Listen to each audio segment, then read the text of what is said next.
Well, episode 3 of Moon Knight is finally out, and it's time to talk it in full spoilers. You know what time it is, so make sure to hit that like and subscribe button if you guys are new here, as well as leave your thoughts, your comments, your theories, every sort of thing you have down below down there, because we have a lot to discuss. And episode 3 of Moon Knight continues again my love for this character, as well as fleshing out this world, the character Khonshu, and everything kind of in this mythology.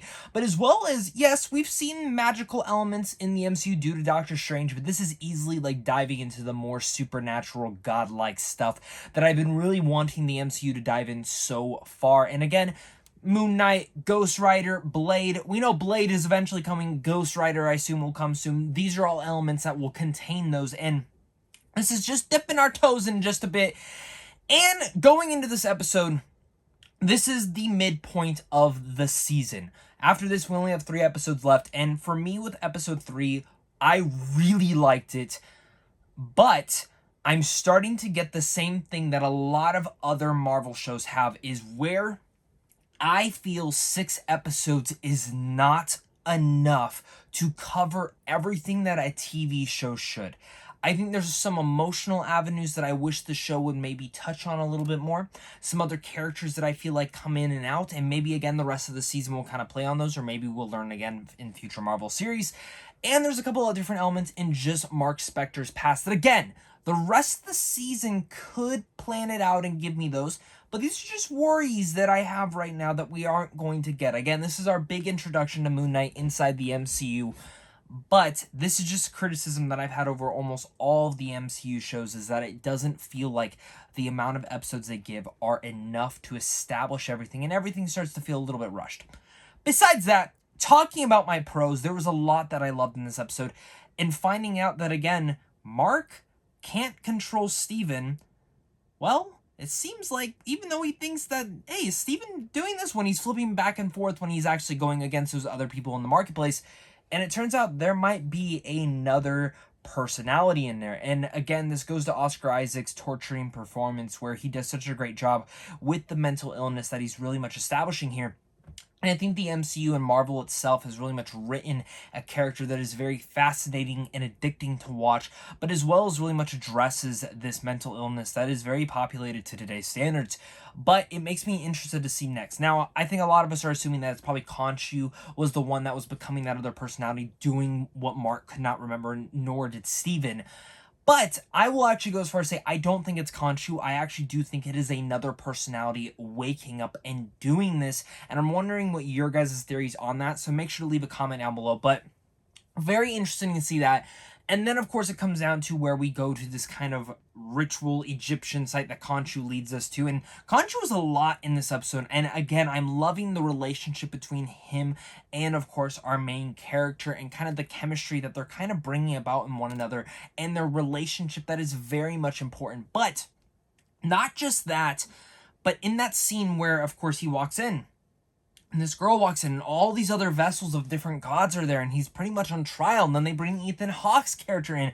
And there's very much this back and forth that is very interesting to learn more, again, about the mythology of where Khonshu comes from, and really much this Egyptian culture that I feel like is just so prevalent inside this series, and becoming a very important scene that I actually think they should have focused on a little bit more, since there was so much going on in there, and them trying to figure out where can we go next. Now, of course, it ends, they don't believe Khonshu, or of course Oscar Isaac's Mark Spector and Stephen Grant. So then the girl takes him aside, tells him, hey, if you find this tomb that was sold on the black market, you'd be able to find out where it is supposed to go. They end up finding, he meets back up with Layla. They have this nice back and forth on this little boat that I thought, again, was an important moment that I want to learn more about between their relationship. But then they arrive where they are supposed to go, and we meet Anton, who, rest in peace to that actor. I know he passed away before Moon Knight came out, but I thought he did a pretty damn good job in here. In the comics, he does portray Midnight Man, who is not one of the biggest villains out there, but he's a villain that Moon Knight has intertwined quite a bit in, and I'm curious to see if he actually suits up in the show. He didn't suit up in the scene. It'd be pretty interesting to see if he does, maybe see if he's like right next to Ethan Hawke, and it would kind of be a nice foil for Moon Knight to fight. But of course, they go in there. There's this nice quirky humor in there. But of course, with it being Mark Spector, nothing comes out in the right way. Ethan Hawke shows up again, being menacing as all hell, and a fight breaks loose, bringing about the Moon Knight to come about. And when he just disappears and shows up on the top, jumps down with the cape in the same form of the moon, just stunning, beautiful. We saw that in one of the trailers, and it was just great and iconic in the show.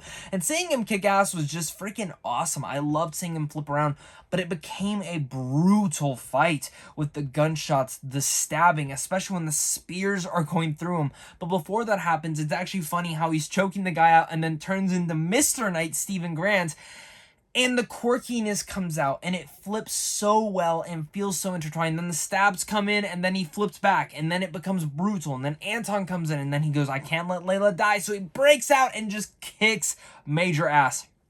Love that scene, love that action set piece, and of course then it leads them on their way as they have the maps. They just need to put them together. Now out in the desert, they start piecing this all together. What is this to do?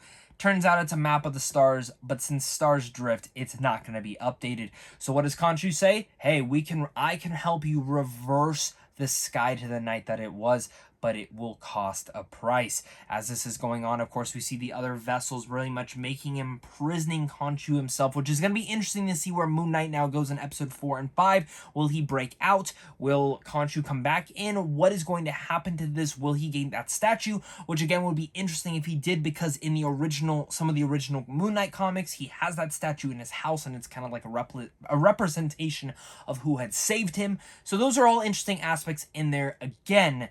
But of course, that scene was stunning with him moving the stars back, them finding the location, him being knocked out, and Ethan Hawke pretty much telling him and telling Khonshu, what you've done is the reason that I'm doing this all. Very fascinating stuff, and just continuing to impress me and bring that great discussion with one another. I'm very curious if everyone else is enjoying the show as much as I am. I think this is one of the better Marvel series yet.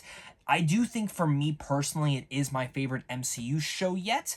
But again, that could change possibly with the rest of the season, and that's where we'll make that judgment. But as of right now, with what they are doing, with what they are establishing, I love the dark tone. I love how this is much more in the vein of Daredevil, Punisher, and the Defender series. And for me, this is my favorite Marvel series so far since Daredevil. So it's going to be fun to discuss this more down below in the comment section. So leave a comment, hit that like and subscribe button. And again, I will see you next week for episode 4 of Moon Knight. So of course, until next time, stay classy.